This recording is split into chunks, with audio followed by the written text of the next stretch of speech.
Live.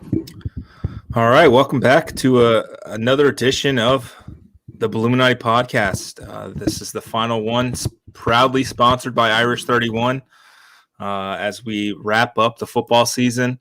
A little bit later this week than normal after USF finishes up their season with that 17-13 loss at Central Florida. We're not live on Twitter. Yeah, we are. I just retweeted it. It says the broadcast is not available. You're not available. Oh, fuck, you're right. God. You're not available. Man. Nah, all right, well, let's start over. I'm going off of what it says on my screen. You're the worst, dude. Oh, my gosh. All right, just so timeout. Jeez. For no reason whatsoever. We are already off the rails, and we're 46 seconds in, Steeg. Do I need to do my Harrison Ford impression again? No, God, no. God, no, man. So, again, welcome to the year-end review of the 2021 USF football season, proudly sponsored by Irish 31, as well as Home Field Apparel. Go to homefieldapparel.com for all of your comfy shirt needs, folks. They had a wonderful Black Friday through Cyber Monday sale. Hope you guys took advantage of that. I appreciate that. Well, at least you're on YouTube. That's interesting. Well, Twitter sucks. Since they changed from since they made that change where Periscope was officially dead, but it's still kind of a zombie. Right. It hasn't worked. It hasn't worked great on Twitter for some reason. So yeah, that's annoying. I don't know. Well, join us on YouTube and Facebook as well. But Home Field Apparel, they've got some great comfortable shirts. I wore some in Vegas this week. Unfortunately, they did not bring me home field magic whatsoever. I think I wore that shirt Saturday afternoon when I got there and promptly lost $400. So then Saturday night, I dressed up and won $522. I only won when I was dressed up. That is the only thing I can think of that's the difference. It was incredible. I loved Vegas every moment of it. Went to the Grand Canyon on Tuesday. Just some really scenic views. My sister-in-law won $5,000 3 hours into her trip on Friday. So that was annoying. I mean, she still played. I think she ended up $3 grand. What? She was giving it away. I mean, she was just. What you end up playing? What was it? Quick Hit, I think is what it's called. I think she won the $5 grand on Quick Hit, and then we played roulette quite a bit down on Fremont Street, which was fun. I think we played for 3 hours and got very inebriated. So that was pretty cool. They had a country concert on Fremont Street. It was interesting. Some good food, good times with my in-laws and the family as they celebrated their 25th wedding anniversary and renewed their vows at the Grand Canyon on Tuesday, which was great. Samantha is a whiz on the slots, and I think she offset all of the losses that I had for sure. So we actually, we came back just about even, which is nice. There you go. So that's how Vegas was. How are you guys doing? How was your Thanksgiving? How did Black Friday settle with you guys? And as we move toward the off season, it was good. A lot of football on, so that was fun. And I got to see my family, all that kind of good stuff. Oh, didn't watch a single second. Obviously, Thanksgiving and Black Friday for me is spent with family, not watching football normally.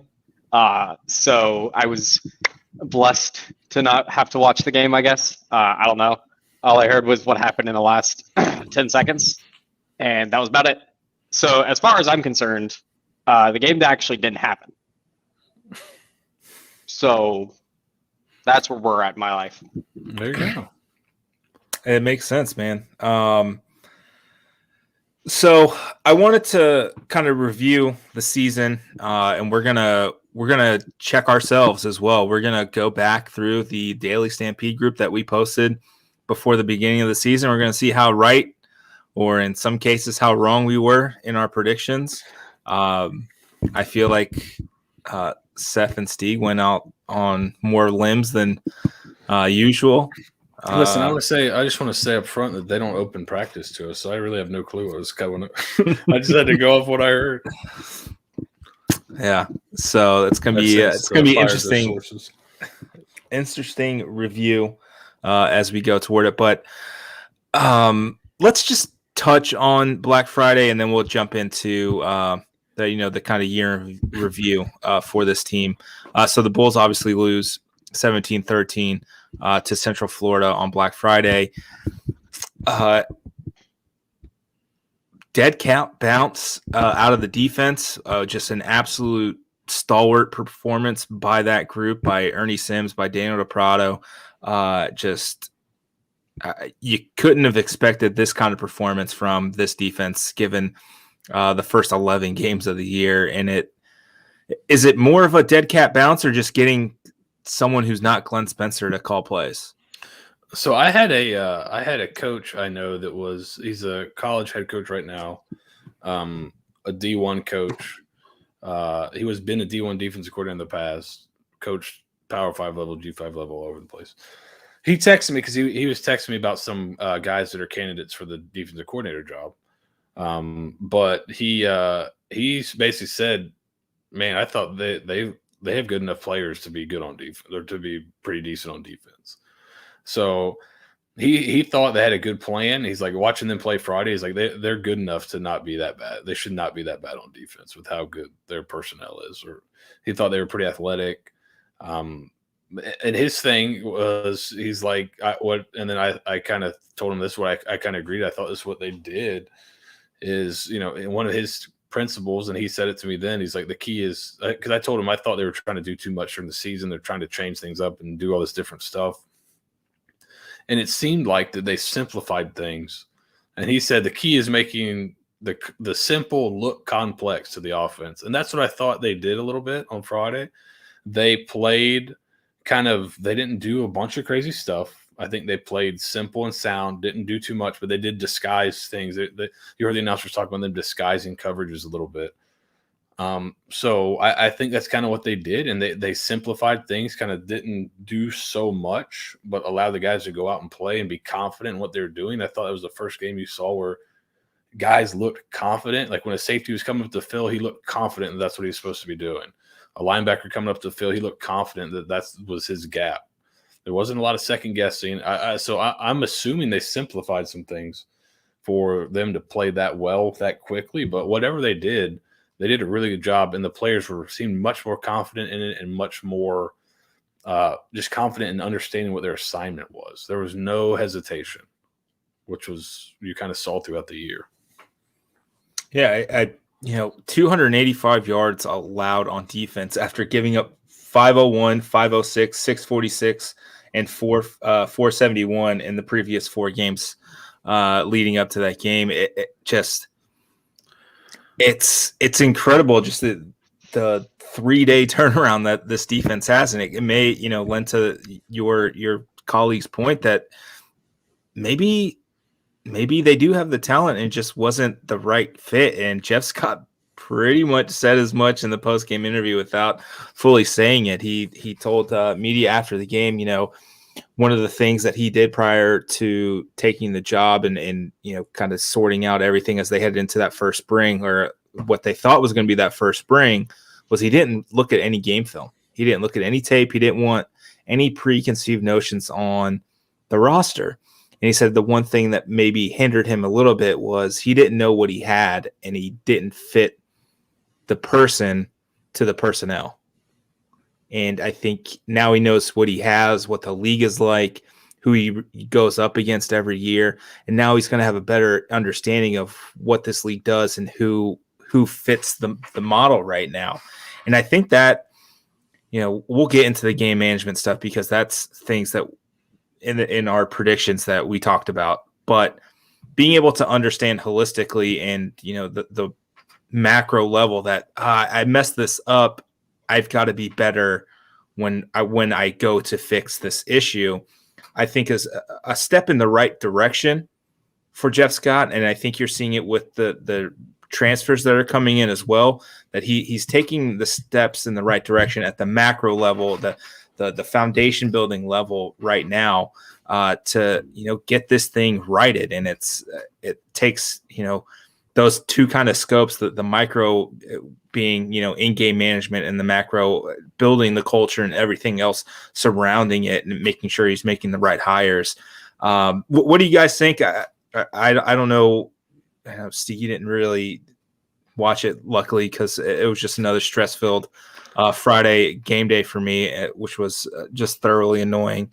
But like, is it still heading in the right direction here as we, we're almost a week removed from the season ending?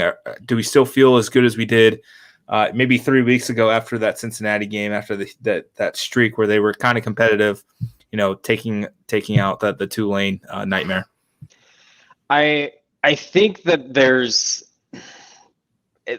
I think it was an old Bobby Bowden quote. I know that's not the most like-minded person to compare on the situation, but I mean, it's a very old kind of expression on how teams are rebuilt from the ground up, and how Bobby Bowden was able to do it, and all that sort, where, your first year, you get your pants pulled down and you look like an idiot and you suck.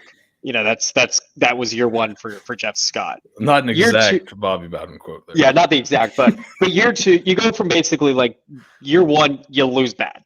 You look bad, you're dysfunctional, you don't play well.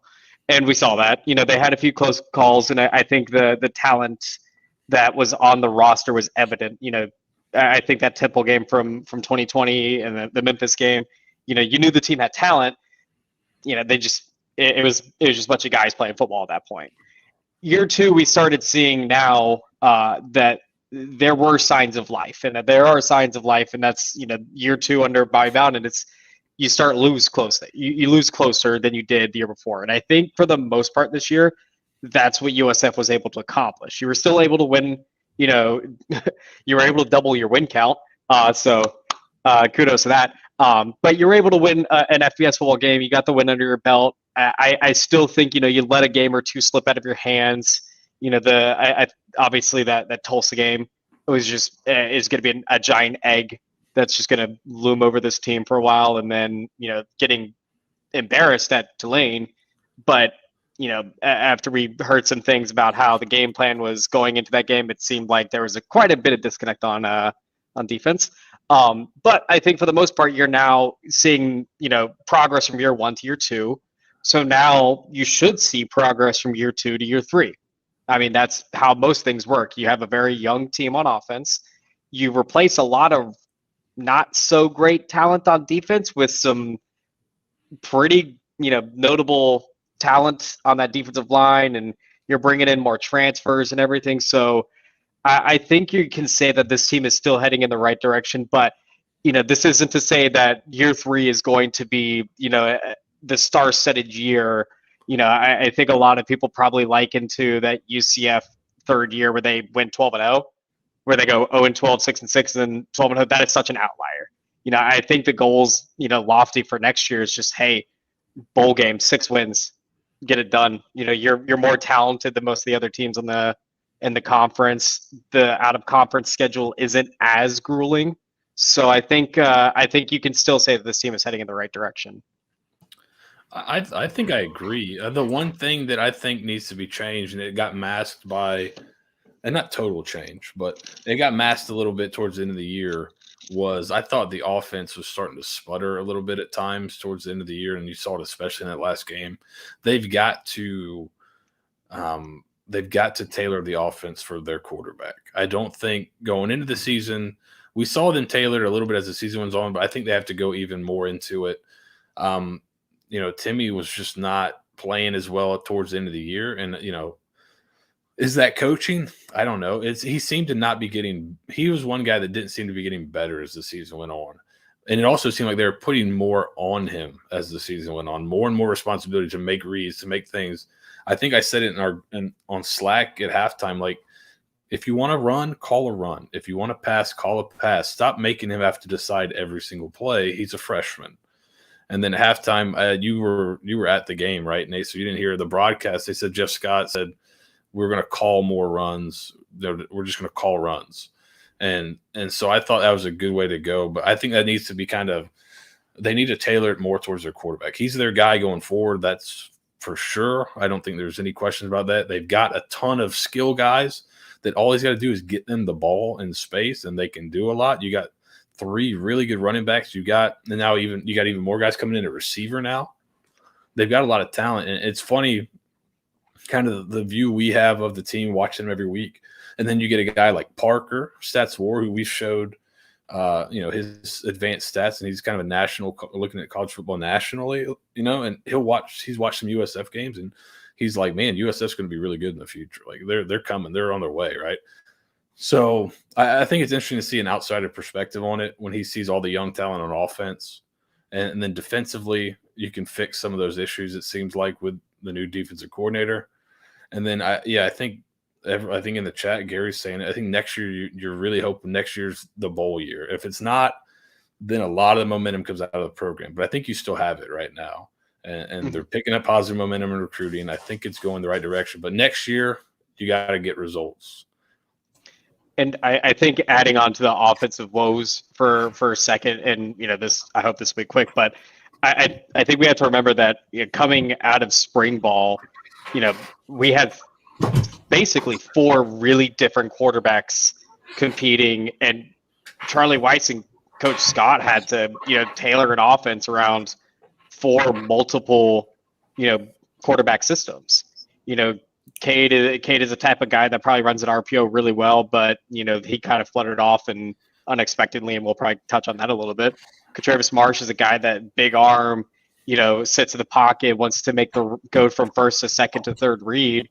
Even Jaron Williams is a guy that could probably run the RPO very well, and can still kind of move out of the pocket when need be. And then you have Timmy, who is the wild card of all 3 of that. A pro style quarterback that likes to get out of the pocket, extend plays, and let the routes break down a little bit more, any way he can. So really, and this may be an excuse. I don't know what was happening in the playbook style of things, but they probably didn't get too in depth on any of the playbooks. And by the UCF game, I mean, every team is going to know what USF is running by that point, because we couldn't go past page 2 with Timmy. You could only flip the playbook as much as you could. You could probably pull out a trick play here and there, but you never really got to have Timmy develop as QB1, and now you can do that this offseason. Yeah, absolutely. And Seth, you touched on it. Steve, you touched on it. They put a lot on Timmy's shoulders, especially toward the latter part of the season. I'm just looking at the numbers here. 46, 30, 36, and 30. Those are the passing attempts the final 4 games of the year. That is a lot to put on a young quarterback. Houston, 46 attempts, 27 rushing attempts. Like that should be flipped. That should always be flipped. If Timmy's throwing the ball 40 times, something's askew here. Especially when you have those 3 running backs, you've got to be able to utilize them. And I think Charlie Weiss Jr. got so stuck on certain things, and it really bit them on Black Friday, where Seth, you pointed out, I think you pointed out on Twitter, you pointed out on Slack, like they had no answer for the blitz. And that was weeks in a row. Not a single answer, not a quick hitter, nothing. I've got a question for you guys on that front. How many screens did they throw 2 running backs this season? Probably like 5 tops. Can you think of 5? I know they did 1 against BYU, and that's as far as my brain works right now. I think they threw one to Jaron like 3 weeks ago, and he caught it. The pass was high, and he fell down. Yeah, I know they threw that one to him at BYU, and it was a bad throw. If it was a good throw, he would have got like 20 yards on third down. And Jeff Scott at Clemson ran a ton of screen. They ran a ton of screen, run a like sprint, draw, a lot of different stuff for their backs they had. Even when you had Trevor Lawrence at quarterback, they did a lot of screen stuff with ETN and stuff. And you've got those kind of guys that are that explosive. I thought they could mix it up a little bit offensively. I was not I don't think anything they do is bad, but I think they could maximize their players in better ways. Like Jimmy Horn's your best player. Why isn't he touching the ball more? Like if I'm going to the game, I'm like, I want Jimmy Horn to touch the ball 10 times some way. If I can't throw it to him, I'm going to hand it to him. He's got to touch the ball 10 times. You know, he goes like a whole half just about without touching the ball against UCF. I don't know how many touches. It felt like he didn't get very many in the second half. And it's like either they're playing off coverage so you can't throw slot fade because it looked like they're playing just one guy over the top of them. So call slot fade. All right, they're paying off. Call a hitch. Just get the ball in his hands. And then you got other playmakers in the backfield that all those guys can catch too. I think they just got to find some variation. And Steeg and I have both talked on Twitter and to each other about guys that Jeff Scott knows I think would fit USF's personnel, not in terms of going out and getting them, but picking their brain. And that's the guys at Coastal. I mean, Bentley's son is an analyst, I think, at Coastal Carolina. Willie Korn played at the high school Bentley was coaching. I think Bentley left. So I don't know if he coached when he was a younger guy, like a freshman or sophomore. But Willie Korn is the co-OC at Coastal Carolina. Go pick his brain. Played at Clemson. He was actually, he was the quarterback when Jeff Scott was the wide receivers coach. So it's not like he was there for it's not like first real season, like after the interim tag was taken off. So I think they've got to change some things offensively. It was weird. It's almost like they picked the quarterback that the quarterback they picked didn't fit their offense as well as the one they didn't pick. And then they didn't really change the offense much to fit the quarterback they picked. They tried some stuff, but it wasn't consistent enough. So I think that's the next step they need to take offensively is really tailor it to what your quarterback does well and what your personnel is. Because you've got some really talented skill guys that you got to get them the ball and take a little bit of pressure off Timmy because he can do it, but asking him to drop back almost 50 times against Houston, that's tough for anybody, much less a freshman. Yeah. Desmond Ridder will not be dropping back 50 times to throw against Houston. No one in this conference should do that besides like Seth Hennigan from Memphis. Yeah. And 48 of those passes are going to Calvin Austin. Yeah, it's just I know someone asked earlier if it was the right call at the end of the game. Yes. It's unfortunate, but yes. He was sacked. Time was still ticking. Right? So you can't get bailed out because they're reviewing a play. Right? So if you're under 10 seconds, you can't get an extra possession or an extra down just because the play was stopped to make sure that they got the call right. It's not fair to the other team. If it happened to USF in the reverse, we'd be absolutely furious if they got the call wrong and USF or the other team ended up scoring. They got the call right. It's why you don't take a sack there. It's why you can't run the ball when you're, even though it's first and goal, second and goal, whatever it was from the 3 with 12 seconds left, you can't do it. You literally cannot do it. You won't be able to get set up again if you don't get it. Now, 3 yards is pretty close to vulture territory, but just not quite. Like if it was at the 1, absolutely. I fully believe Jeremy Ingham will get the 1 yard needed for that touchdown, but 3 is just a bit out of his range. I didn't think the play call was bad. It was the same play call that Jeff Scott made to win the national championship in Tampa with Clemson. It was the rub. It wasn't there, so you tell the quarterback if it's not there, throw it out of the back of the end zone. I don't care if you throw it 50 rows up into the end zone. That ball's got to be gone. So that's one thing that's it doesn't worry me so much, but I mean, SMU game. You go back and look at the SMU game. They had a chance to score points at the end of the first half. Timmy takes a really bad sack. They run out of time, can't get the field goal team on. You're hoping you learn from those type of situations. And right there, just trying to make a play. I think he's just a young guy trying to make a play, but, man, you've got to get rid of the ball in that situation. So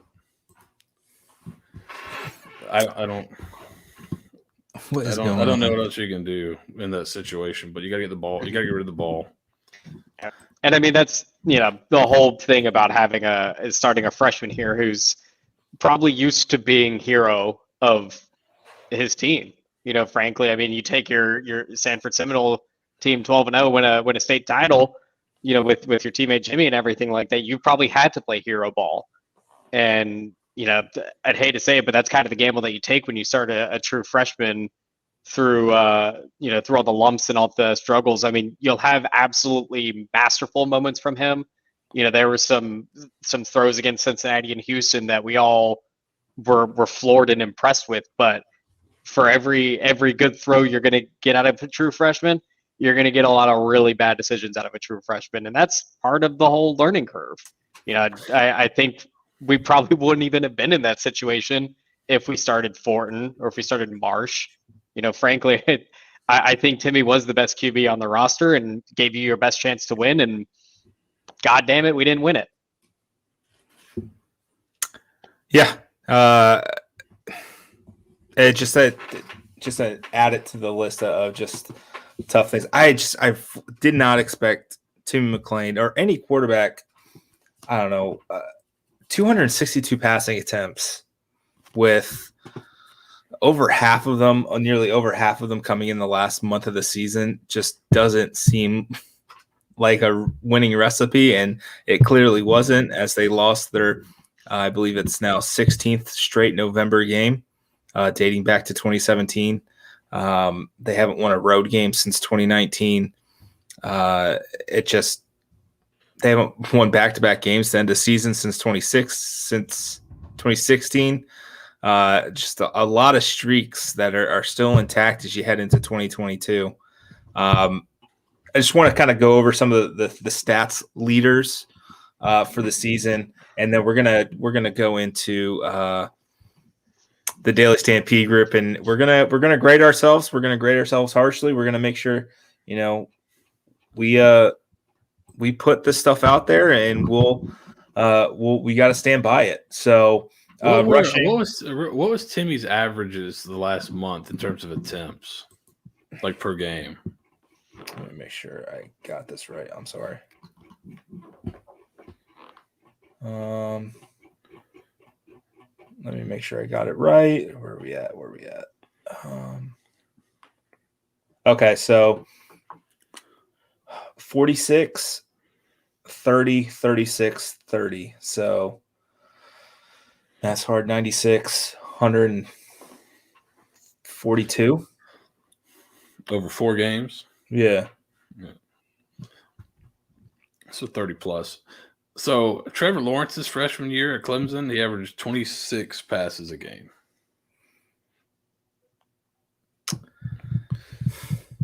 That seems bizarre that you're going to put 10 more on a guy, but we'll see.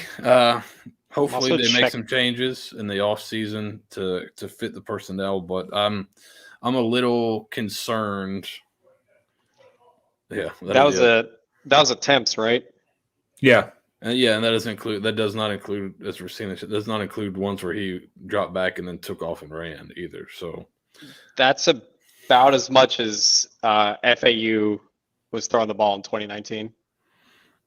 Yeah. Well, their quarterback was junior quarterback. Yeah, their quarterback was really good, right? Yeah, he was very good. He was all right. He was only like he was in Oklahoma. He was like a 4-star transfer from Oklahoma that was like a junior and had been in the system for 2 or 3 years, or 2 years. So he was pretty good. I don't know. You gotta adjust. And here's the thing that I think Weiss is really a really smart guy, but when you're really smart sometimes, and I don't think he played at all, which is not a knock. You can be a really good coach without playing. But at quarterback, you're a really smart guy. You're thinking, hey, this is an easy decision. If this guy does this guy does that, bang. But on the board, it's a real easy decision. But it's a little bit different when you're there, and you've got to adjust to where sometimes it looks great on the board as a coach, and it's like, this is the perfect play. But then you go to practice. If your guys can't do it consistently, you can't just call it because it should work. If it's not working, you got to do something else. So that's hoping. I hope they kind of go back and do some self-scouting and see what they can do to take advantage of their guys they have, those skills they have, because they have some skilled guys and they have guys with talent that you can put together a really good offense with. They just got to figure out how to best take advantage of it. 100%. So quickly, stat leaders, Jaron Mangum, obviously the leader for running backs. Let me make sure I got the number right for you. 168 carries, 160 carries, 671 yards, and 15 touchdowns, which is second all-time, tied with Marlon Mack for touchdowns by a USF player in a single season, 3 behind Quentin Flowers. He didn't register a touchdown the final 2 weeks of the season, and he got stuck on 15, followed by Timmy Mcclain, who's 123 rushing attempts for a net of 238 yards. He lost 231 yards, which is pretty impressive for 1.9 yards a carry. Kelly Joyner had 78 carries for 460 yards, 6.2 yards. Brian Petit, 58 touches. That needs to be a lot higher. Like, if Jaron, Kelly, and Brian each get 100 touches in a year, I think that's the smart play. Yeah, take those extra 60, sprinkle them out. Yeah, and get them. There's no reason they can't be on the field at the same time too. You have a pretty good skilled group there that needs to do some stuff. So those three really need to get more touches if we're being perfectly honest. And then Timmy Mcclain passing, 145 completions, 262 attempts, 5 touchdowns, 7 interceptions, 55% completion percentage for 1,888 yards.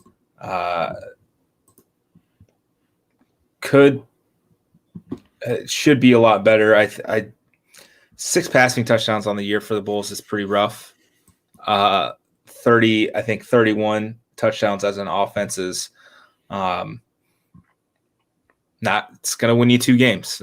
I think that's the recipe for winning 2 games. And it's tough when I think only 2 of your passing touchdowns were longer than 10 yards, if I'm not mistaken. Jimmy's 80-yarder, and then Xavier Weaver's 13-yarder against ECU. Just not really explosive in the passing game consistently, and you saw it. Xavier Weaver had a couple of big-time catches. Look at the final drive against Central Florida. So that's the thing. Xavier Weaver, 41 catches, 715 yards, 2 touchdowns. Jimmy Horn, 30 catches, 408 yards. Marion Dawson, 27 catches, 218 yards. DeMarcus Gregory, 11 catches, 169 yards. I'm just going to say this one because it'll make more sense in a minute. Latrell Williams, 7 catches, 57 yards prior to his injury, and on a big gainer. I think he was sorely missed. So that's unfortunate. And then, Xavier Weaver averaged 12 yards per punt return. Mekhi LaPointe, Antonio Greer, Dwayne Boyles, and Christian Williams tied for the team lead with 2 interceptions. Obviously, Brian Petit absolutely snubbed for all conference honors. Just incredibly infuriating. 1 more kick return and 1 fewer touchdown gets you all conference honors. He had 19 kick returns for 644 yards, averaged nearly 34 yards a return and scored 3 touchdowns. Just an incredible performance by him. But let's get into the predictions. All right. It was interesting. First question. Jeff Scott quickly named Cade Fortin as USF starting quarterback. Can he hang on to the job all season? I'm going to read our 3 answers, and then we'll go through it.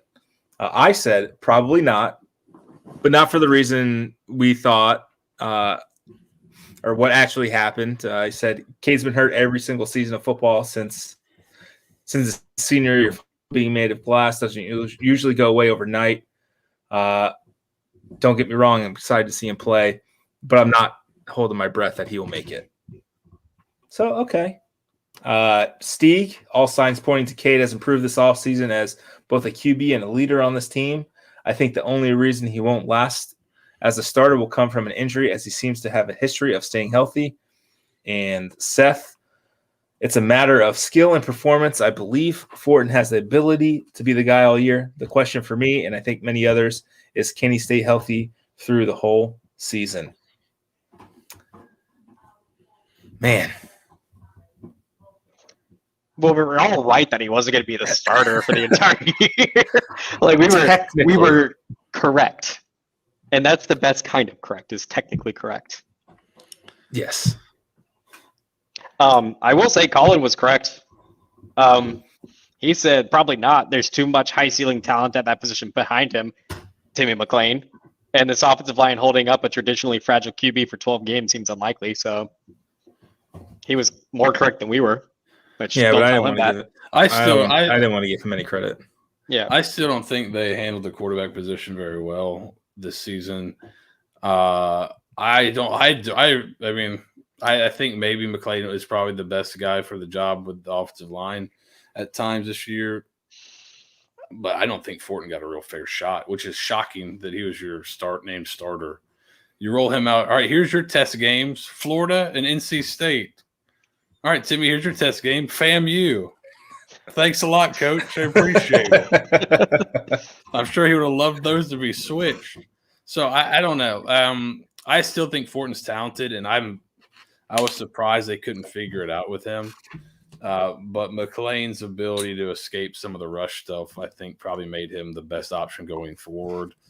But they were running the Fortin offense all year, so I don't know. I'll always have that drive against Tulsa to end that nightmare, or the Tulsa game and the Tulane game this last year. I'll have those 2 drives to always look back on fondly. I think he's got the talent. I thought the first game was obviously rough, but I thought he played pretty decently against Florida in the first half, and for him to basically never play again the rest of the year after that half was kind of shocking to me, actually. So, yeah. I think so I wasn't wrong, is what I'm saying. Even when I'm wrong, I could have been right, so I'm still right. I get it. Is it interesting that Jeff Scott and this offensive staff are 0 for 2 on bringing in transfer at the quarterback position? I don't know. I think they have not handled it well. They have not handled the position well. You don't name a guy the starter and then have the freaking puff piece ready to go, and then pull him after 2 games, or the second one he played all right. He played pretty decent against what turned out to be not an unbelievable defense, but one of the better ones you saw. I think probably the top 5 defense you saw this year. I thought he played pretty well in that game, throwing the ball. Had some pretty good plays there, and for him never to touch the field again was so bizarre. After he's your guy, this is our guy. Just kidding, he's not. And then it just switches. So I don't know. I thought just from that standpoint it was weird. And then the Marsh, getting reps and not getting reps. It was, I don't know. I just don't feel like they've handled that position well the last 2 years, given like a single guy a look. But at least once they picked Timmy, they stuck with him. I would say that's a positive, and let him try to grow. But then they put a lot on him. So I don't know. I'm not real upbeat on how the quarterback position's been handled the last 2 years. But I think they have their guy, so now they can kind of zero in on it. And I think that was probably the biggest issue is finding who's your guy. So, I mean, it feels like 8 quarterbacks have played in the last 2 years, so it's like he needs someone to step up. It's hard to play with looking over your shoulder at that position. It's really difficult. I honestly, I think that there was to see if it is. It's been 3 this year. 3 this year, last right? year, right? I mean, do we count them bringing in Jaron Williams? Well, I mean, he was on the roster. Yeah. I feel bad because you know what? The thing that probably set him back was his appearance on this here podcast. We're cursing. And I wish him the best. I wish, all 3 guys now who have left the program and have entered the portal. That's now you're bringing in 2 freshman quarterbacks, and we'll touch on that here at the end. Hopefully, my internet stays alive. We'll find out. Adrian Martinez, come on down for his 14th year of college football. I actually think just to cut this off real quick, I think having I know some people were worried about Marsh transferring and Fortin going and what the QB room looks like and everything. But I think that's probably a good thing for Timmy to not have, as Seth mentioned, that overlooming person in your back shoulder waiting for you to. I mean, I think take your. You have to think he didn't feel that this year because it's not like he was lighting it up to end the season. They didn't really pull him until. They pulled him. They pulled him into lane really quickly. No, they played into this third quarter. They pulled him when the game was like they were down 30 points. Yeah, but still at that point, pulling your quarterback at all, or your freshman quarterback at all, is probably not going to help his ego. Yeah, I mean, he might have been getting hurt with that. I mean, with the way they were blitzing so much. Mm-hmm. I mean, he got crushed a few times, but I think I'm not. I know a lot of people are worried about Marsh transferring and what the QB room looks like and everything. Bring in a grad transfer who wants an MBA from Vinnick School of Business. They'll be fine. Yeah, just that's fine. I think it's 2 freshmen, and you got to get a transfer in there just to have some separation in class a little bit. Yeah, that's for sure. Issue number 2. Let's move on here. The defensive line. It's been a real liability the last few years, and especially in 2020. Will we see improvement up front this year? As again, I'll go through our answers and then we'll review. I said, God, I hope so. A lot of experience and super seniors on this roster has to make some sort of difference, right? Plus, having a full spring and fall to scheme up havoc plays has to lend itself to better results. Steeg, I think if Coach Glenn Spencer schemes it right, they should be able to create havoc regardless. But someone has to step up in that D-line room. And Seth, I would think you will see improved play up front. Not only will these guys have another year of growth and development physically, but the whole defense will have a better grasp of Glenn Spencer's schemes. In his second year, Spencer should be able to call for more movement and blitzing. These types of schemes would allow a smaller defensive line to exploit their quickness advantage. Well, Shood's doing a lot of work there. Should. Should is I always go into these positive, assuming they're going to make the right decisions. This should is doing a lot of work there, and it did not do a lot of work in reality. So, yeah, no, they weren't great, but they also didn't they didn't move them a ton. They didn't do a lot of that stuff to try to help them out. So, yeah, I guess when your coach, at least I didn't name the guy. You both named him. Glenn Spencer. He was the guy calling plays. What am I going to say? Oh man, and he's not anymore. So is that a win or loss, tie, win, lose, or draw? What do we think on this one? Well, see, I said he should have done something. He didn't do it, and he got fired. So I think it's a win for me. And I mean, Steeg's is doing a lot of work too. If he schemes it right, I don't He think didn't. any. I don't He think. didn't. I don't think any of us would. I don't think you would say any of us came out and were just. It's. I think it's varying levels of positivity and sugarcoating. Yeah. You were had very little, and then it just Who- went. As you got on. I don't think any of us said, "Yeah, they're going to be awesome." Like Mine who was- who mine stepped was up on their the D-line room? Mine was no that one. they're small, and I hope they move so they can quick their way around people. Not exactly a ringing endorsement, Oh boy. but I think you got the better of us there, Nate. Yeah. All right. Next Oh one. no, this next one. What's the next one? One area where USF is well stocked is wide receiver. Which receiver will lead the team in catches and yards this year? And can anyone be the first in school history to hit 1,000 yards? Oh, boy. I said DeMarcus Gregory, the Ole Miss transfer. There's a reason he went SEC out of high school, and we've seen glimpses of it during camp. I don't think we get a 1,000-yard receiver, but 822 may be in reach. Xavier Weaver technically finished with, just over 100 yards shy of 822, and he missed a few games. So I'm going to give myself half a point on that. Could have done it. Steeg, who'd you pick? Oh, Bryce Miller. Yeah, strong names in this wide receiver room. Some great newcomers in Jimmy Horn and DeMarcus Gregory. Then you get players who should take a huge leap forward, like Amari Dawson and Xavier Weaver. Hey, they did. So good job by you. But I'm going to stick with a guy who continues to work his butt off. Bryce Miller will lead the team in catches and yards again. And he'll come close to 1,000 yards. He didn't. Oh, man. I felt like it was a safe pick, but we'll go to Seth's.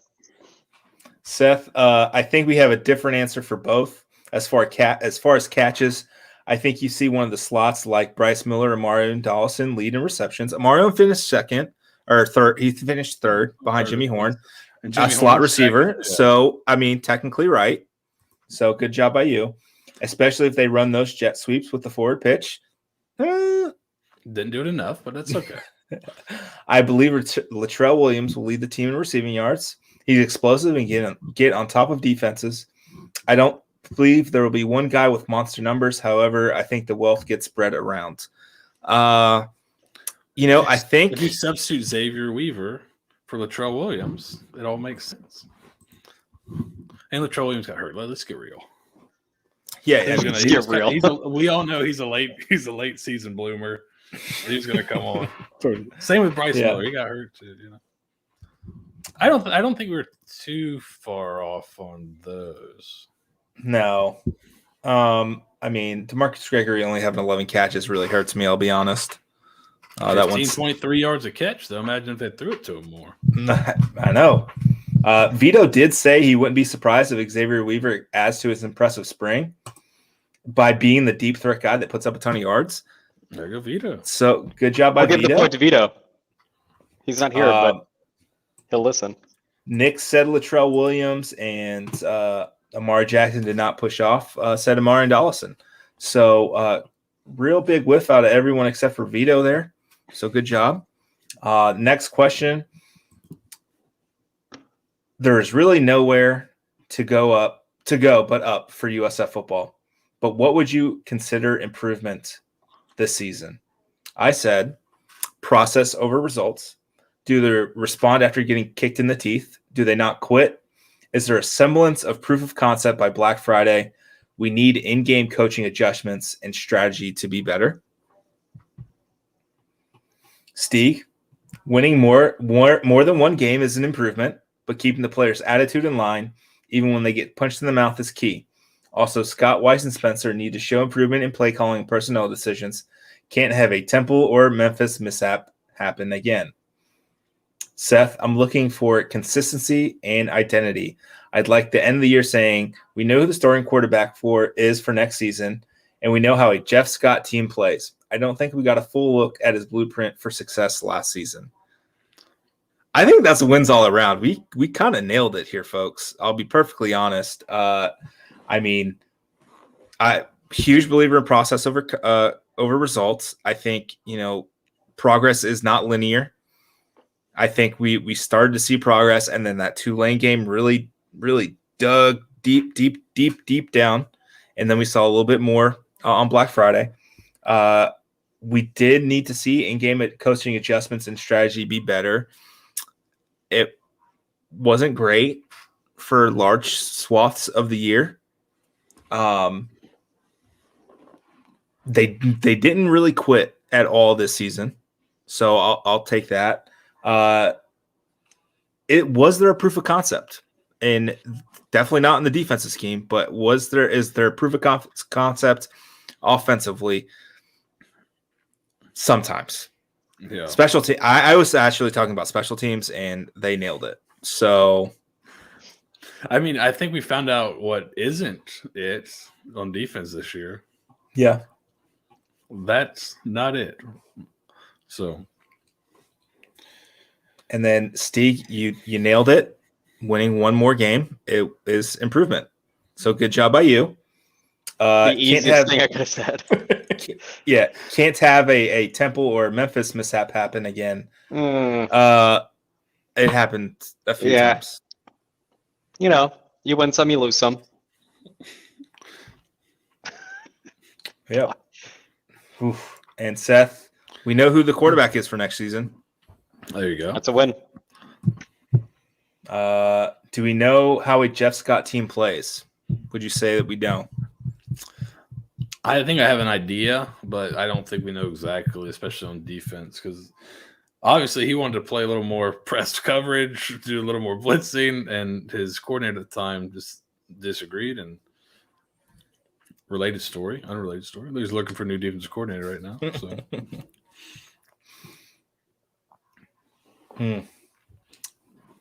Okay. We got two more. Oh, God. I think. Yeah, two more. USF has a daunting schedule, especially out of conference. But which game might be ripe for the Bulls to pull off an upset? I said I don't think they beat NC State, but BYU, Tulsa, and Houston are very winnable games if things break right for the Bulls.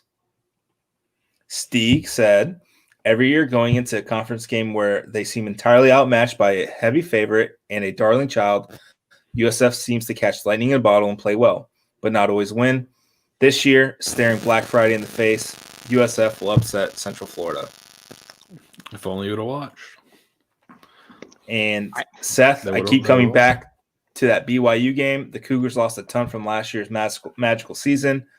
Oh, and they didn't play anybody last year, which also contributed to their success.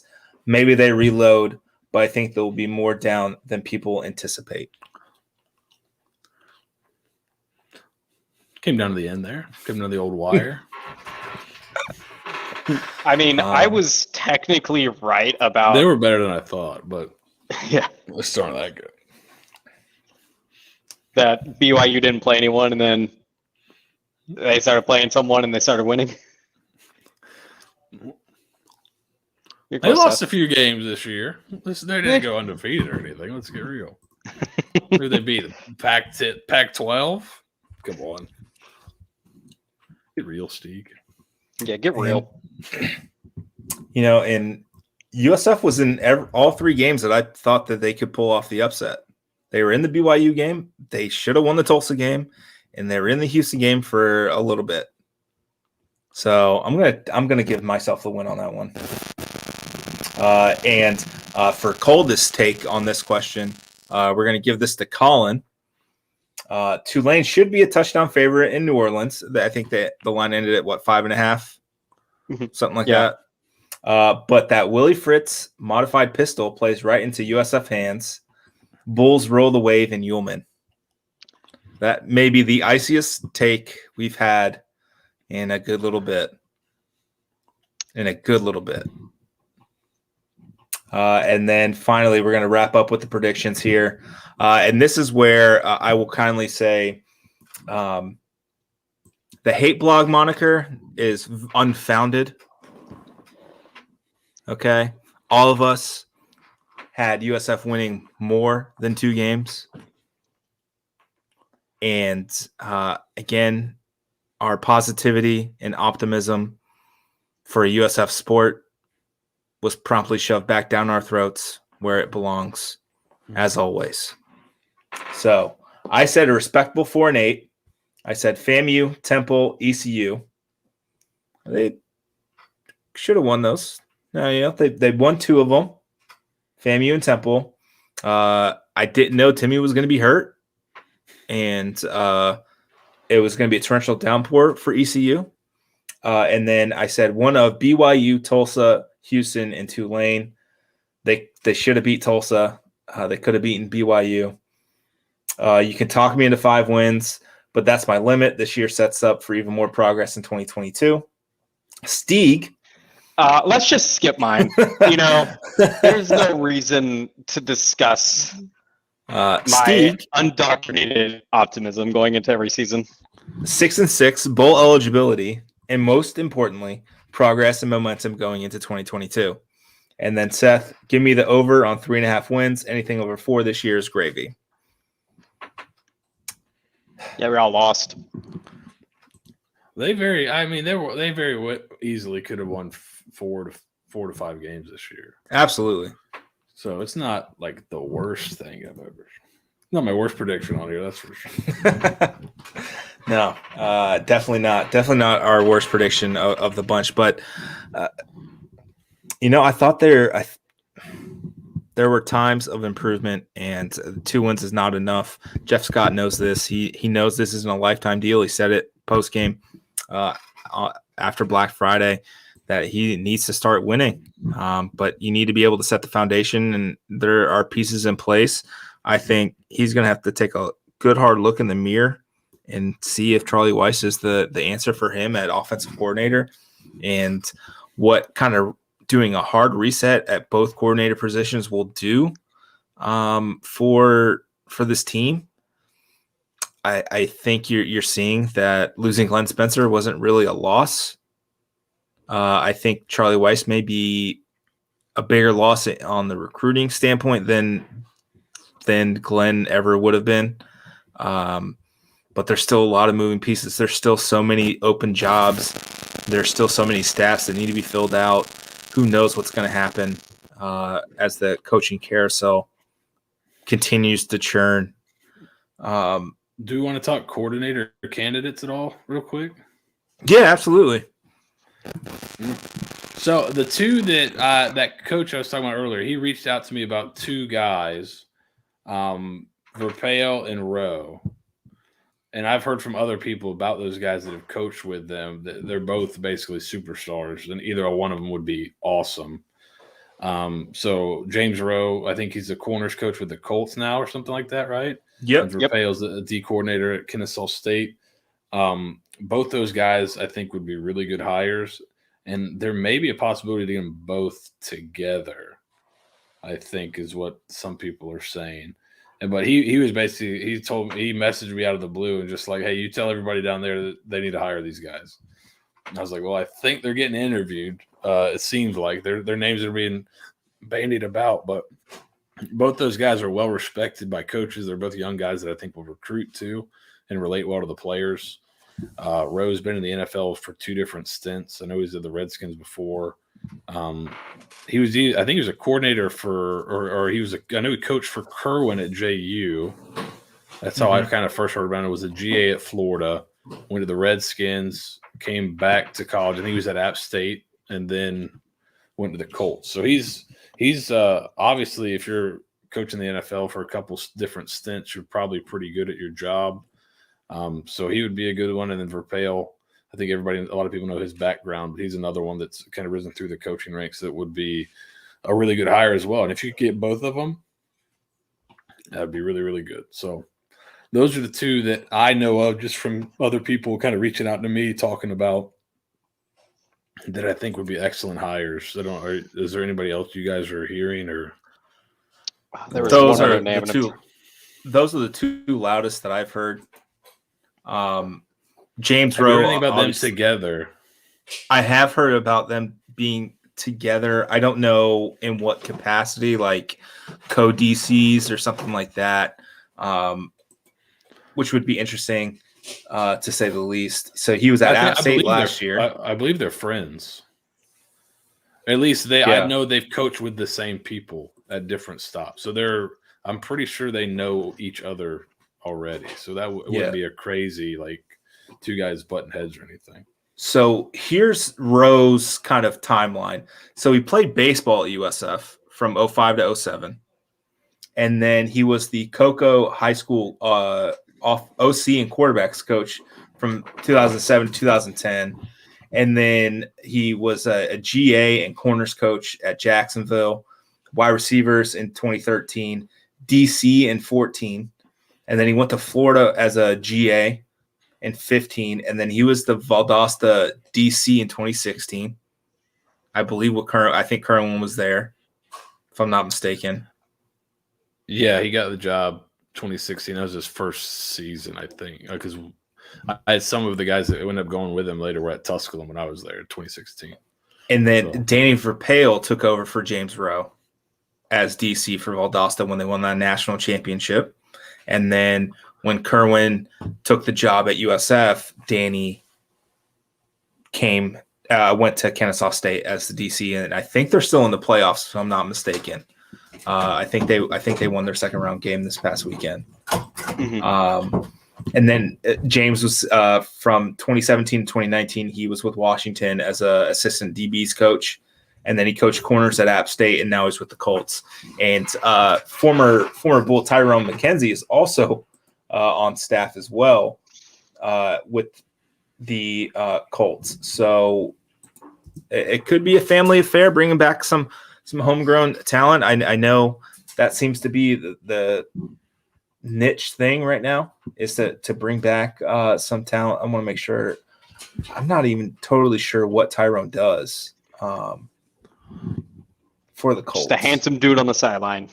Kennesaw State did beat Davidson. They play East Tennessee State this weekend. Big matchup. Yeah. Just miles apart from each other, I'm pretty sure, actually. Up in old Johnson It's the old Appalachian rivalry. Old Johnson City. Yeah. They call it the war on I-62 or whatever that road is. Okay, so it looks like he's one of the team's coaching fellows, and he was a linebackers coach for the Lions last year as well, Tyrone McKenzie. So he has some coaching experience, but I think if you're trying to I don't think you're getting rid of Ernie Sims after kind of developing some depth back there at linebacker. I think Antonio Greer and Dwayne Boyle's coming back, and then DeMars Bellamy being. I thought he played well on Black Friday. I thought he came in and played pretty well. I think you're not getting rid of Ernie Sims, especially with how well the defense responded to him on Black Friday. So some adjustments that typically you get your DC and then let some attrition happen while letting him bring in his own people, but you don't get rid of the entire staff because of recruiting purposes. So we'll see in that respect how things kind of shake out. I think we'll know sooner rather than later. I think AFCA is coming up. I think that's what in like the next 10 days or so. I think it's usually like early to mid December. And that's where like all the coaches kind of convene, and that's where people get hired and interviewed and stuff. So I think we may hear something as we get closer and closer to early signing day, which is kind of the transition I was looking for to discuss the comings and goings of the recruiting process for 2022. Lots of movement since the season has ended. Let's just take a gander at the guys who have left, and we'll go from there. So obviously we discussed the quarterbacks. Travis Marsh, Jaron Williams, and Cade Ford have all entered the portal. Jared Sackett, kicker who came in, who was a two-time Luke Rosa semifinalist, has left after getting beaten out by Spencer Schrader, and he's back home at UTSA. started UTSA, had a cup of coffee at Arkansas, and then came over to USF and just never really found his footing here. And now he's back at UTSA where it all started. You like that? That was a good one, right? That was 9 out of 10. I appreciate it. Bryce Miller obviously also transferred. Leo Parker transferred. And Stacey Kirby transferred so far, and Ryan Thaxton. He's not in the portal yet, but I'd imagine he's gone one way or another. Yeah.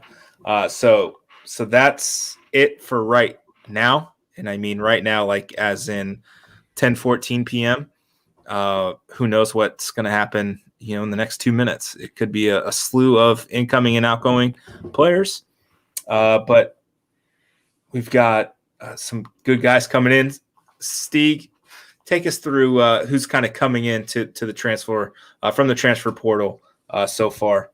So far, there's 5 guys that are making their ways from other Division I stops to USF, which is a key phrase I like to use because in years past, normally we'd have to bring a guy up from like an FCS or a D2 school.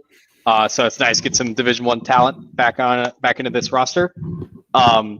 First and foremost, Nick Bagshavelli. He was a defensive lineman, defensive tackle from Temple. So being able to poach a guy from a conference mate is usually pretty good. He showed really good, proof of concept in his limited playing time. I think he played in like 3 games this year as a freshman. So he's definitely got the motor there, definitely got the strength. Just he got injured and wanted out. Next, you bring in a guy like Michael Dukes, who he's listed as a running back, but we're hearing he's coming in as a slot receiver. But basically a dynamic player that, can come in and, make some catches out of the backfield, out of the slot, wherever you can kind of line him up. Kind of very similar to what they were trying to use with Darian Felix. At least conceptually, but never kind of got into there. Then James Ash, former Tampa Bay prospect coming out of Chamberlain, right? Ever heard of it? Yeah, may have heard of it. Go Chiefs, baby. Let's go. A defensive lineman from Wake Forest. Never really cracked the starting lineup, but was ultra talented. Got an ACC offer. Had an offer, I think, from Missouri as well. So obviously the talent is there from some, old rich guy conferences. And then the big one that everyone kind of was talking about and waiting on was Clyde Pender Jr., former Armwood standout, 4-star defensive lineman. Pretty good, had some good stats his freshman year. Unfortunately, don't know what UNC's defensive coordinator decided to do this year. Saw a lot of 2-down lineman techniques coming out of Chapel Hill, which I am not an expert in defense, but those usually don't work too well when you're running that consistently. So he's coming back home. And then the most recent one is Caffrey Brown, also a North Carolina transfer. Just an absolute speed demon at wide receiver. Runs like a 4.3. There was a report that he ran like a 4.22 at one of the camps coming out of high school. Those are always accurate. But just an absolute guy that can take the top off of a defense. Comes to us after a really good freshman year at North Carolina, got injured, got a little bit of the brick hands his sophomore year, and now he's made his way down here. So right now there's 5 guys that are transferring in. There's a few more guys we're hearing are interested in coming home. Maybe there's scholarship issues. Maybe there's something happening this weekend. Maybe there's some official visits happening this weekend. So, we'll probably see more things happen soon. I think so. I think by the end of this weekend, we'll have a pretty good picture on what signing day is going to look like. I think they'll have 2 more weekends of visits before a signing day officially starts. Caffrey Brown, he's from Charlotte, so I think the real benefit for him now is he's actually going to be able to see what a good airport looks like, a functional good airport, because that Charlotte airport sucks ass. It is terrible. One of the worst airports in the world. It is like I don't understand why that airport exists. Like, just be better. Just be better. The motto of Charlotte Airport in USF football. Just be better. I hate it. McCarran International in Vegas is awful too. They close the stores at 8:00. Mm-hmm. Like all the restaurants are closed at 8 p.m. So that sucked. 8 p.m. Oh God, I was just so glad to fly back home this morning. Literally this morning, I got home at 7 a.m. It took Olivia to school at 8:00, and then slept for 4 hours. It was awful, but some promising guys coming in, I think, that are going to address the issues. We are a hate blog, man. I hate bad airports. I will stand firmly on that. Bad airports are the worst. Seth, you've traveled around the country recruiting and stuff. Mm-hmm. Best and worst airport in your experience? Oh, I don't know. I don't pay too much attention to the airport. I tell you, it's not. I don't know how bad it is, but it's if you get stuck in the wrong terminal in Atlanta, and you got a short layover, that can be a tough one. I almost pulled a hamstring getting to gate C or whatever. Yeah, I don't really have strong airport feelings. I try not to spend a lot of time there. So, yeah. Are you a driver? I was when I was recruiting because we didn't have like a huge budget or anything. So, a lot of driving there. I'm trying to think some good airports. What's I've been to the one in Paris, was pretty good. That wasn't a bad one. That's the only one that I can think of that stands out. But I'm not a big airport guy, so none of them stand out. Tampa's good. It's a good one. Big fan of Tampa. Providence, Rhode Island, fantastic airport. Great. I think it's like Thomas Green International Airport. It's great for AAC Media Days when we go. It's always a good time. It's a super simple to get in and out of. Ronald Reagan, I think that's what I flew into when we went to the Navy game in 2019. That was okay. I flew to Baltimore. I have that or the one outside Baltimore. I think that one sucked. There you go. It jogged my memory. I think Miami is another one. There you go. Oh God, I was about to say I hate Miami too. I flew out of Miami a lot. Yeah, those are two bad ones.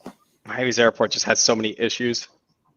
There's just nothing good that happens there. But yes, my hatred for Charlotte Airport will just never go unwashed. I mean, I feel so bad for those guys from Charlotte that we're gonna have to like interact with in a couple of years, because I will just nonstop trash that airport like every time. I'll drive there instead. I'd rather drive to Charlotte than have to deal with that airport. Yeah, it's not great. Oh God, what was the airport? This is really another one that has very small issues, but it's still a problem, is New Orleans Airport. It's I mean, for the most, I mean, it's 3 terminal, like it's nothing major or anything like that, but like, fuck, there's nowhere to sit. Like, if you want to sit down and like eat food, like there's nowhere to sit. Like, yeah, you could sit at like the gate and everything like that, but you're gonna look like an idiot.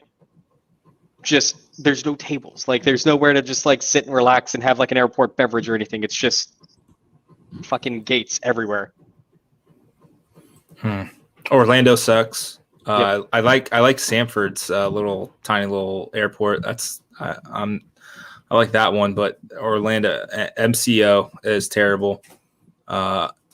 It's literally the worst airport ever, outside of Charlotte, I guess. But as we wrap up this show, I want to let's just end on a highlight. What was your favorite moment of the season, Seth? Oh, let me go. I got to think about it. Steeg, you go. I want you to go first. You can probably jog my memory here. Sorry, I just got reminded of when we were in the New Orleans airport and we were trying to find a place to eat some Cafe Du Monde beignets, and I dropped the bag and fucking powder went everywhere, and it looked like a narco scene. And I mean, it was just the worst moment of my life. And this poor like person that was like cleaning this, she's like, oh, like, you enjoy your beignets, like, don't worry about it, like, I'll clean up after you. And I was like, no, I'm embarrassed. Let me live in my filth for a minute. Highlight of this season, I mean, the obvious one is setting a school rushing record. You know, anytime you beat a school record, that's pretty neat. You know, I think that's probably the moment that's probably going to be highlighted, at least when you look back at the 2021 football season. I think my true highlight, like the one time I was like, yeah, this is fun, was Jimmy Horn's touchdown catch, that 80-yard, you know, crosser. I mean, I don't care what the outcome of that game was. Like, that was the moment that I was like, oh, like, maybe we'll be okay one day. I think that might be mine as well, because it was like, you know, see, just give him the football. It was like proof of concept. Keep doing that. That might have been my favorite play. I think he's the best player on the team, so they need to give him the ball a little bit more. The kick returns were also fun. I missed one. I went to the bathroom. I had to watch it on the TV in the press box. But those were fun. Yeah. Man. I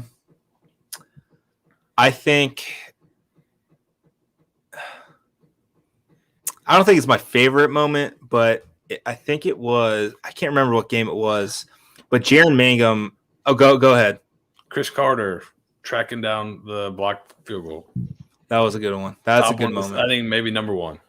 Yep, That could be number one. Take back the Jimmy Horn thing. That's probably my favorite moment. I think that's a good one. That's one to build on.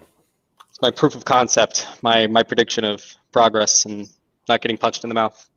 Yeah, Brian Batiste 3 touchdowns versus Houston on his first 3 touches, averaging 78 yards per touch, and then only getting the ball twice the rest of the game.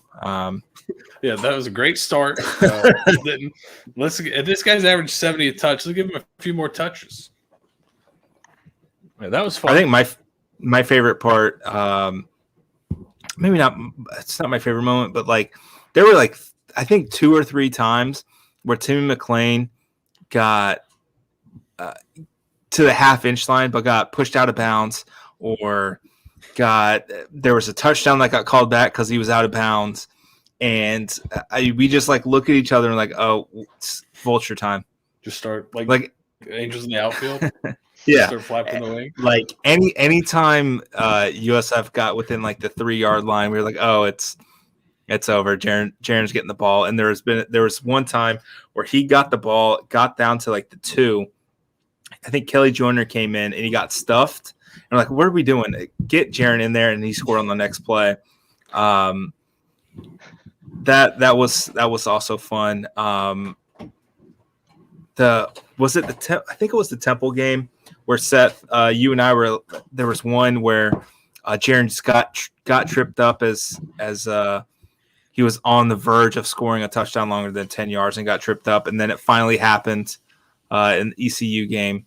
I think that running bit of him averaging 2.1 yards per touchdown rush up until that point. That's my favorite part. That was to see if he would have 15 touchdowns that were less yardage combined than Marlon Mack's longest touchdown of his 15 touchdown season or whatever. It was just prime comedy. Yeah, it was close. It was pretty close. I think he ruined it, but the defense stand versus Houston before the half. Yeah, I agree. That was a good one. BYU blocked field goal. It's massive. That was a good one. There were some good ones. There were moments.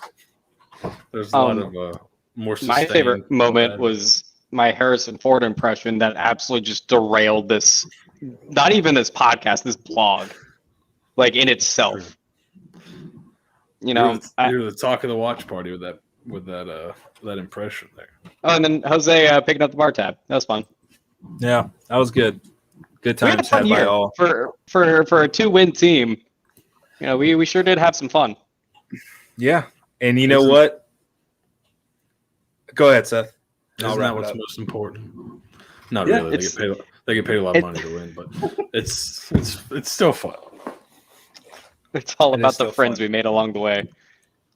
You know, and we made some great friends this football season. I was talking to Samantha this morning as we were dropping Olivia off to school, and we were like, I just didn't get a lot of hate messages. No one really was upset with us this year, even though the team was 2-10. So I don't know why. Steve, why are you laughing? Am I cutting out or something? No. I was laughing at. No. Sorry, I was laughing at the one incident that we had where we got a hate message. Oh God, unrelated to football. Unrelated to football. That the basketball thing. Oh. Oh yeah, right. Yeah, well, that was the only hate message I got, but yeah, I think it really was, and that was, yeah. Oh man, and after tonight, man, so lucky I didn't say anything after what happened. Oh boy. Yeah, that first drive versus Tulane, that was a good start, and then just literally never doing anything else the rest of the game. Not even coming. That was fun. That speed option was picture perfect. Yeah, but some good moments. And they ran it a ton more the rest of the game. Oh, wait, I think they only did it once. I think I can for sure say they only ran it once. But then they brought it back for Black Friday, and it was just wasn't a great. It was there. It wasn't a great pitch, but it was there. It was there. So, yeah, it's been a fun year.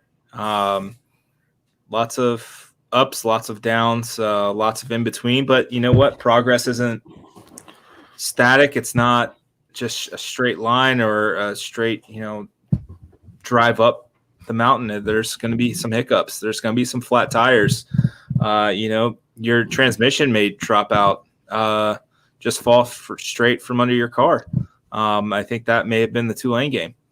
The car could be on fire. Who knows? I think at least one part of the car was on fire in Tulane. That's for sure. I think it sucked. Luckily, we got that. We got that fire put out. So God.